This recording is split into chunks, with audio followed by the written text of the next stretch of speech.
Hello guys, ఇవాళ అయితే చూడండి, మనం ఇంతకుముందు హార్వెస్ట్ చేసాం కదా శాన్వితో కలిసి. సో శాన్వి మళ్ళీ వాళ్ళ చెట్లు ట్రీస్,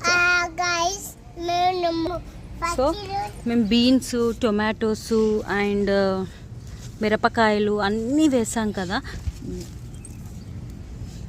సో అవైతే ఏమైందంటే ఇప్పుడు వాటికి అన్నీ మొలిసాయండి. చూడండి ఎంత పెద్దగా అయిపోయినాయో చెట్లు. మీరు చూసుకున్నట్టయితే బీన్స్ అయితే కాయలు కూడా వచ్చింది, మీరు ఎక్కడ చూసుకున్నా. కాకపోతే నేను ఏం చేశానంటే జర గుత్తురుగా వేసాను అనమాట. మొలుస్తాయా లేవో, కనీసం గుత్తురుగా వేస్తే ఒక 2-3 అన్నా మొలుస్తాయి కదా అని చెప్పేసి. చూడండి బీన్స్ అయితే వచ్చేసింది. కొన్ని రోజులు అయితే హార్వెస్ట్ చేస్తాను, అప్పుడు కూడా చూపిస్తాను మీకు. చూడండి మన ట్రీస్ అయితే చాలా గుప్పూరుగా ఇలా బీన్స్ అయితే బాగా కాసిందనమాట.